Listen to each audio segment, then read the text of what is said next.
नमस्कार, मैं उमांशु और इस वक्त आप देख रहे हैं तहलका दिल्ली। आज के इस वीडियो में हम आवाज उठा रहे हैं दिल्ली के छात्रों के लिए, न केवल दिल्ली बल्कि देश के तमाम उन छात्रों के लिए जिन्होंने पूरे साल मेहनत की, मशक्कत की, तैयारियां की, पर जब एग्जाम हुआ तो कहा यह गया कि एग्जाम लीक था।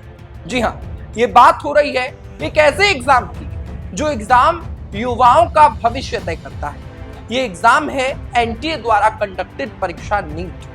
जी हाँ, ये नीट परीक्षा है जो कि मेडिकल अथॉरिटीज को हायर करती है। मेडिकल में लोग जाते हैं, बच्चे 12वीं के बाद नीट यूजी की परीक्षा देते हैं और नीट यूजी यानी नीट अंडर ग्रेजुएशन का जो एग्जाम होता है, एंट्रेंस एग्जाम, उसमें जब बच्चे बैठते हैं तब बच्चे सोचते हैं कि उनका करियर बनेगा, पर ये बच्चे तब चिंता में पड़ जाते हैं और बच्चे तब सुसाइड कर लेते हैं जब बच्चों को पता चलता है कि पूरे साल जो इस एग्जाम के लिए बच्चों ने मेहनत की है उसका पेपर ही लीक बताया जा रहा। और गुमनामी में आवाज को दबाने के लिए आप सरकार का तरीका देखिए, प्रशासन का रवैया देखिए कि जिस दिन इलेक्शन के रिजल्ट घोषित होने थे उसी दिन नीट परीक्षा के रिजल्ट घोषित हो जाते हैं। और ऐसा इसलिए होता है ताकि जनता बिजी रहे सरकार बनाने में, सरकार की ओर जनता का ध्यान, और जनता का ध्यान कहीं ना कहीं इन परीक्षाओं की ओर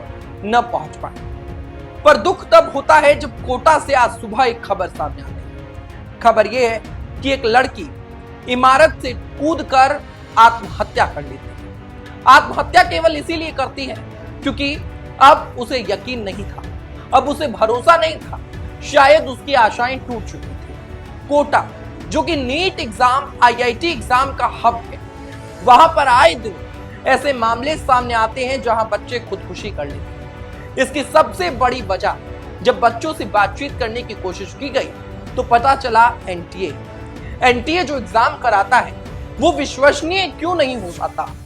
आए साल, हर साल ये सवाल क्यों खड़े होते हैं? आखिर प्रशासन से ये सवाल क्यों पूछे जाते हैं कि एग्जाम लीक हो गया है?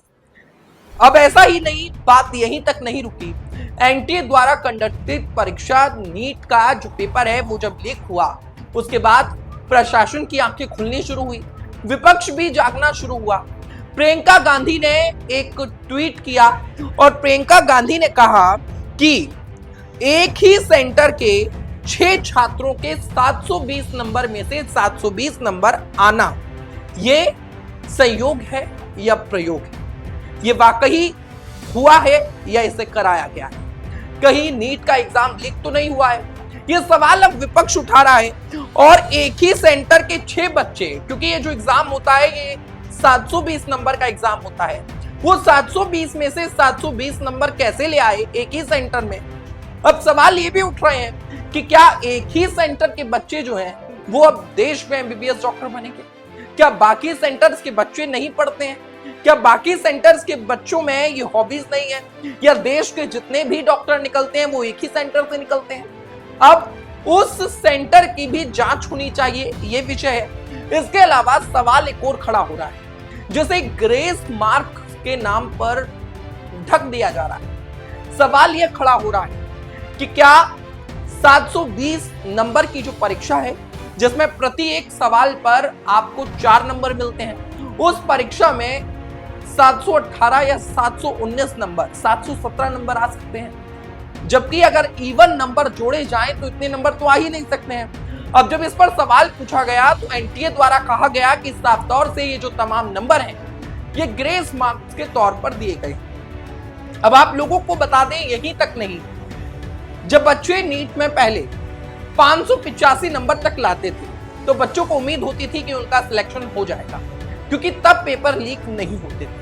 पर जैसा कि इस बार आरोप है, अभी तक सिद्ध तो नहीं हो पाए हैं, पर जैसा कहा जा रहा है कि पेपर लीक है, अब ये तो जांच के बाद ही पता चलेगा कि पेपर लीक था कि नहीं।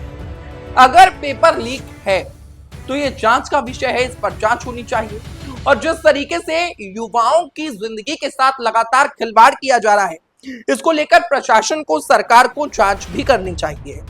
मल्लिकार्जुन खड़गे, कांग्रेस पार्टी इस पूरे मुद्दे को लेकर लगातार ट्वीट कर रही है और नेशनल टेस्टिंग एजेंसी यानी कि एनटीए से ये सवाल पूछ रही है कि आखिर कैसे एक ही सेंटर के जो 6 बच्चे हैं वो टॉप कर जाते हैं। उनके फुल टू फुल मार्क्स आते हैं, एक नंबर भी कम नहीं होता, जिस पर ग्रेस मार्क्स बता दिए जाते हैं। अब पेपर लीक है, धांधलीबाजी है, भ्रष्टाचार है, इस समेत कई सारे भिन्न भिन्न जो तरीके के आरोप हैं वो इस वक्त प्रशासन पर लगाए जा रहे हैं, पर प्रशासन द्वारा भी तस्वीरें साफ नहीं की गई। आप लोगों को बता दें कि ये जो रिजल्ट्स हैं वो 4 जून से 15 दिन बाद, यानी कि लगभग 15 जून को रिजल्ट आने थे 10 दिन बाद, पर 11 दिन बाद ये रिजल्ट लागू कर दिए जाते हैं और ठीक उसी दिन लागू कर दिए जाते हैं जिस दिन चुनाव होते हैं। आखिर इसे आप संयोग कहेंगे या प्रयोग कहेंगे, क्या कहेंगे? अब लगातार मांग की जा रही है सुप्रीम कोर्ट से। जी हां, कहा जा रहा है कि सुप्रीम कोर्ट इस पूरे मामले को लेकर ध्यान दे और प्रतिभाशाली छात्रों के साथ जिस तरीके से उनके भविष्य के साथ खिलवाड़ हो रहा है, इसको देखते हुए कड़े कदम उठाए जाएं। फिलहाल इस पूरे मामले को लेकर लगातार राजनीति गरमाई हुई है। अब देखना ये होगा कि कब तक इस पूरे मामले को लेकर एनटीए जो है वो अपनी जवाबदेही तय नहीं करता है। इस बार आपको बता दें कि बहुत कठिन हो गया है बच्चों के लिए एडमिशन लेना, उनके लिए एमबीबीएस डॉक्टर्स बनने के लिए अलग अलग अस्पतालों के मेडिकल कॉलेजेस में एडमिशन लेना कहीं ना कहीं सबसे बड़ी समस्या बन गई है। अब इस समस्या का समाधान कब तक हो पाएगा ये तो देखने का विषय होगा। हालांकि अब बड़े बड़े चैनल्स ने ये मुद्दा उठाना शुरू कर दिया है, तो हो सकता है कि सरकार इस पूरे मामले को लेकर कोई ना कोई संज्ञान भी ले ले। पर उनका क्या, जिन्होंने मेहनत की, ऐसे बहुत सारे बच्चे हैं जिन्होंने हमसे भी कांटेक्ट किया, जिनके नंबर 640 हैं, जिनके नंबर 650 भी हैं, पर उन्हें अब भी उम्मीद नहीं है कि उन्हें कोई कॉलेज मिल पाएगा। युवाओं के साथ कितनी बड़ी धांधलीबाजी हो रही है। आज इस वीडियो को हर उस छात्र को शेयर करना चाहिए जो कि नीट परीक्षा का एग्जाम देता है, नीट परीक्षा की तैयारी कर रहा है, भविष्य में डॉक्टर बनना चाहता है। इस वीडियो को आप इतना शेयर कीजिए कि प्रशासन तक जाए और प्रशासन की आंखें खुल जाए और सरकार इस पूरे मामले को लेकर एक्शन ले। फिलहाल के लिए इस वीडियो में इतना ही। देखते रहे तहलका दिल्ली में। हिमांशु मुदगल, बहुत बहुत धन्यवाद।